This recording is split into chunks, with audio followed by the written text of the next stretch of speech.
आऊज़ुबिल्लाहिमिनश्शैतानिर्रजीम बिस्मिल्लाहिर्रहमानिर्रहीम। अस्सलामुअलैकुम। मेरी ये पहली वीडियो है। उम्मीद है आप लोगों को बहुत पसंद आएगी। मैंने बच्चों की आसानी के लिए पंजाब की ये 2 बुक सामने रखी हुई हैं, जनरल रियाज़ी 9 और मैथ्स की 9। मैंने देखा है कि काफ़ी बच्चे जो हैं वो मुश्किल उनको हो रही है सवाल समझने में, इसलिए मैं अपनी वीडियोस में हर यूनिट का हर एक सवाल बहुत ही अच्छे तरीके से समझाऊंगी।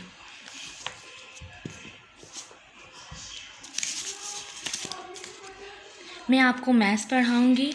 जितने भी 9 क्लास के बच्चे हैं उन सबको मैथ्स पढ़ाऊंगी। मैं बीए किया हुआ है, मेरा नाम ज़रमीना है। प्लीज़ मेरे चैनल को लाइक और सब्सक्राइब करिएगा। मैं क्लास 9th की जो है वो मैथ्स पढ़ाने लगी हूँ, जो पंजाब बोर्ड से है, यानी पंजाब बोर्ड की जो मैथ्स है वो पढ़ाऊँगी मैं आपको। और क्लास 9th की वो मैथ्स है।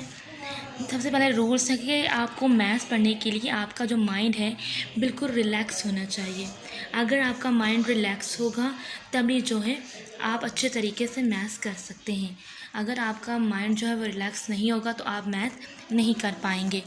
तो हमेशा आपको क्या करना है आपके रूल में कि यूज़ पेंसिल। आपको कुछ भी लिखना है मैथ में या प्रैक्टिस करनी है तो आपको सबसे पहले जो है वो पेंसिल का इस्तेमाल करना होगा। अगर आप पेन वगैरह या मार्कर वगैरह इस्तेमाल करते हो वो गलत हो गया तो फिर क्या करेंगे आप, तो बहुत ज़्यादा मुश्किल है। तो पेंसिल होगा तो जाहिर सी बात है आपको रेज़र का भी यूज़ करना होगा। और जो है हमेशा आप जो है जब आप काम करते हैं तो आपके पास जो है वो यूज़ करने के लिए एक रफ़ वर्क कॉलम होना चाहिए। मैंने अक्सर देखा है कि बच्चे जो हैं वो दूसरे पेजेस यूज़ कर रहे होते हैं, हालांकि आपकी कॉपी के ऊपर जो है वो आपकी कॉपी के ऊपर एक लाइन मौजूद होती है, यानी उसकी जो ये अगर आप लिख रहे हैं कुछ भी तो आप जो है काम एक साइड पे लिखते हैं, लेकिन जो है वो आपकी जो ये साइड होती है वो बिल्कुल जो है वो खाली होती है। अगर उर्दू में आपने शुरू किया है तो आपकी ये वाली साइड जो है वो खाली होती है, तो आप जैसा भी शुरू करो तो एक साइड आपकी खाली रह जाती है। तो बच्चे को ज़रूरत है कि वो यह साइड पर एक लाइन खींचकर अच्छे तरीके से एक रफ़ वर्क बनाए। मैं जब आज शुरू करूँगी तो मैं आपको सिखाऊँगी कि अच्छे तरीके से रफ़ वर्क किस तरह कराया जाता है। तो सबसे पहले आपको read carefully question again and again. आपने जब भी कुछ शुरू करना है तो अपने क्वेश्चंस को बार बार पढ़ना है। अगर आप अच्छे तरीके से ध्यान से उसको पढ़ेंगे, उसको समझेंगे, तभी आप कोई काम कर सकते हैं, वरना आपके लिए बहुत ज़्यादा मुश्किल होगी।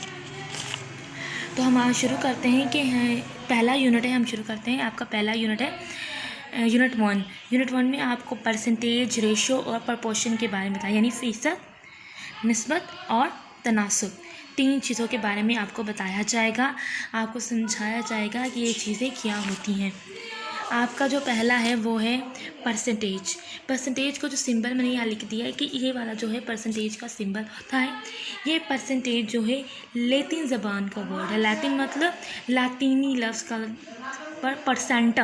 परसेंटम एक वर्ड है, उसमें से ये परसेंटेज निकला है जो कि लातीनी ज़बान का लफ्ज़ है। परसेंट का मीन्स क्या है, आउट ऑफ 100 और पर 100, यानी 100 में से यहाँ पे 100, ठीक है।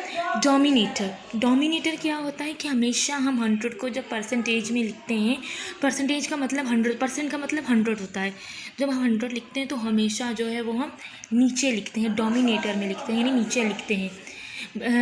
बच्चों को अक्सर याद नहीं होता कि नॉमिनेटर कौन सा है, डिनोमिनेटर कौन सा है। तो डोमी मतलब डाउन, जब डाउन के लफ्ज़ अगर याद रख लेंगे तो हमें डोमिनेटर का मतलब समझ में आ जाएगा कि डोमिनेटर मतलब हमेशा नीचे को ही कहते हैं। इसके अलावा हमने एग्जांपल दी है कि 40%। देखते हैं कि आप ये 40 लिखो, साथ में परसेंट का जो मैंने सिंबल दिया हुआ था वो परसेंट मैंने साथ में लिख दिया है कि 40% ये बनता है। और ये इक्वल देन किसके बराबर है, 40 और 100 के बराबर है, यानी 40 तो वही आ गया, लेकिन इस परसेंट का मतलब क्या है कि डिवाइडेड बाय 100। फिर से आपको कहती हूँ कि मेरी पहली वीडियो है, इसलिए आप लाइक और शेयर ज़रूर करिएगा, और इसके अलावा सब्सक्राइब कर दिए और बेल आइकन को ज़रूर दबाइएगा। रेशियो क्या है, परसेंटेज को मैंने समझा दिया। हम रेशियो क्या है, नो यूनिट, इसका कोई यूनिट नहीं होता। A ratio shows the relative size of 2 और मोर वैल्यूज़, यानी रिलेटिव साइज़ होता है, दो से ज़्यादा, दो और दो के बाद, यानी कीमतों या मिकदारों के मुवाज़ने की ज़रूरत होती है। यहाँ भी कोई भी कीमत है, कोई भी मिकदारें हैं, हमने उनका मुवाज़ना करना है, यानी उनको बराबर करना है, उनका मुवाज़ना करके उनको बराबर करना है, बराबर नहीं, मुवाज़ना करना है, बराबर नहीं करना, ठीक है। फॉर एग्जांपल जैसे कि यहाँ पे A/B है, तो हम A को जो है एंटीसीडेंट कहते हैं। हम जब A/B लिखते हैं तो हम इसको कहते हैं एंटीसीडेंट, और जब B लिखते हैं हम इसको कहते हैं कॉन्सिक्वेंट। यह टीचर्स जो है बच्चों को नहीं बताते कि हम बस बता दें कि हम रेशो पढ़ रहे हैं, लेकिन जो है ये बताना ज़रूरी है कि हम रेशो तो पढ़ रहे हैं, मुवाज़ना करें, मिकदारों का, कीमतों का मुवाज़ना करना रेशो कहलाता है। इसका कोई यूनिट नहीं होता। और इसके अलावा जो है वो A जो है वो A/B जब लिखते हैं तो A जो एंटीसीडेंट होता है और B जो है वो कॉन्सिक्वेंट होता है, चाहे वो कोई भी वैल्यू A या B में हो। इसके अलावा प्रोपोर्शन है तनासुब, यानी the equality of two ratios is known as proportion.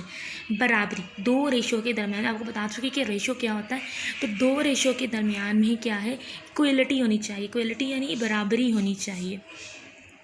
Symbol इसका ये है, यहाँ तो हम इस तरह इसको शो कर सकते हैं, प्रोपोर्शन की जगह हम इसको सिंबल दे सकते हैं, या फिर जो है हम इक्वल का साइन लगा सकते हैं। तो दोनों का मतलब, इसका मतलब तो इक्वल है, लेकिन इसका मतलब यहाँ पे प्रोपोर्शन भी है, तो यहाँ तो हम ये साइन लगाएंगे, तो यहाँ पे ये साइन लगाएंगे प्रोपोर्शन में। अब प्रोपोर्शन में हम दो चीज़ें पढ़ते हैं, एक्सट्रीम्स एंड मीन्स। एक्सट्रीम्स क्या होता है, एक्सट्रीम एंड मीन्स, एक्सट्रीम्स जो है A, B, C and D are called terms of the proportion. हम जो है प्रोपोर्शन में 4 वैल्यूज़ पढ़ते हैं, तो वो 4 वैल्यू कौन सी होती है, A, B, C and D, तो ये कहलाती है टर्म्स ऑफ प्रोपोर्शन, ये टर्म्स कहलाती है। फर्स्ट और फोर्थ टर्म क्या कहलाएगी, एक्सट्रीम। सेकंड और थर्ड टर्म क्या कहलाएगी, मीन्स। प्रोडक्ट्स ऑफ मीन्स क्या आती हैं, प्रोडक्ट का मतलब मल्टीप्लाई ही होता है, कि यानी दोनों प्रोडक्ट्स, दोनों चीज़ों को मल्टीप्लाई करना। प्रोडक्ट मतलब हासिल, दो में हासिल हुआ है। प्रोडक्ट ऑफ मीन्स क्या है, किसके बराबर होगा, प्रोडक्ट ऑफ एक्सट्रीम, यानी ये दोनों जो हैं वो एक दूसरे के बराबर होती हैं। हमारा पहला टॉपिक जो था वो हमने पढ़ना था परसेंटेज।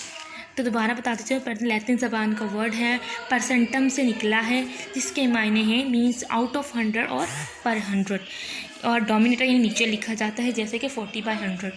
तो हमारा 9th क्लास का जो है वो पहला टॉपिक है। पहला टॉपिक यहाँ लिखा है, एक्सरसाइज 1.1 में लिखा है, express the following percentages as fractions in their lowest form. Lowest मतलब इस फ्रैक्शन को, ये जो आपको दी हुई हैं, ये जो दी हुई हैं, इनको फ्रैक्शंस कहते हैं।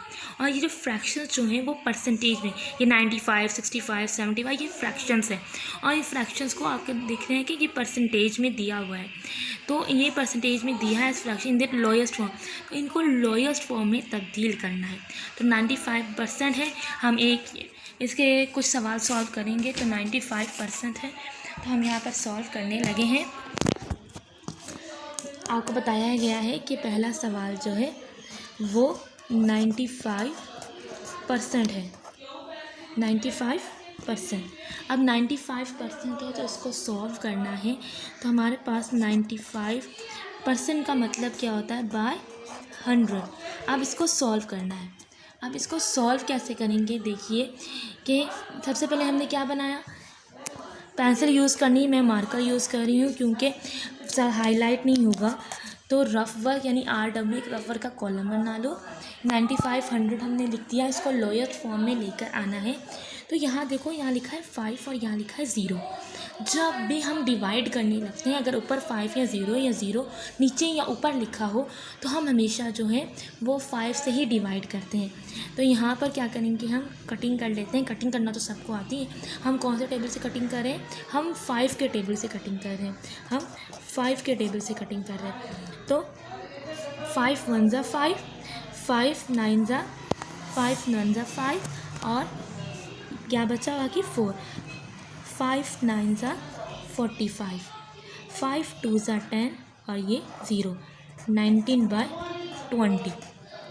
अब 19 और 20 की कटिंग नहीं हो सकती, तो यही जो है वो लोएस्ट फॉर्म है, यही जो है वो इसकी लोएस्ट फॉर्म है। देखिए, हमें रफ वर्क की ज़रूरत नहीं बनी, लेकिन हम इतना बता दें कि हमने डिवाइड किया है इसको 5 से, हमने इसको डिवाइड किया है 5 से। देखें कितना अच्छा, कितना खूबसूरत गलत है, बिल्कुल साफ़ सुथरा लिखना है ताकि सामने वाले टीचर को समझ में आए कि आपने लिखा क्या है। कि हमने डिवाइड से रफ बताना है कि हमने डिवाइड किया है 5 से, कि ना दोबारा समझा रही हूँ, 5 1 ज़ा 5, बाकी बच्चा 4 इसको दे दिया, 5 9 ज़ा 45 और डिवाइड बाई नीचे 100 था उसको भी हमने 5 से करना। दोनों को हम अलग अलग नहीं कर सकते। मैंने देखा है कि ज़्यादातर बच्चे जो है वो अलग अलग करते हैं, हम दोनों को अलग नहीं कर सकते। तो 5 2 ज़ा 10 और 0, तो 19 और 20 जो है इसका ही लोएस्ट फॉर्म आई है। मुझे उम्मीद है आपको अच्छे से समझ में आया होगा इसका पहला पार्ट। हमने पहले पार्ट में क्या मालूम किया है, हमने पहले पार्ट में इसकी लोएस्ट फॉर्म मालूम की है। तो हमने अपनी अगली वीडियो में इसका सेकंड पार्ट और फिर आहिस्ता आहिस्ता थर्ड और फोर्थ पूरी एक्सरसाइज बहुत डिटेल से इसको समझाऊंगी। तो बहुत शुक्रिया आपका वीडियो देखने का। जाते जाते फिर कहूँगी कि मेरी वीडियोज़ को लाइक करें, सब्सक्राइब करें और शेयर करें। Thank you so much.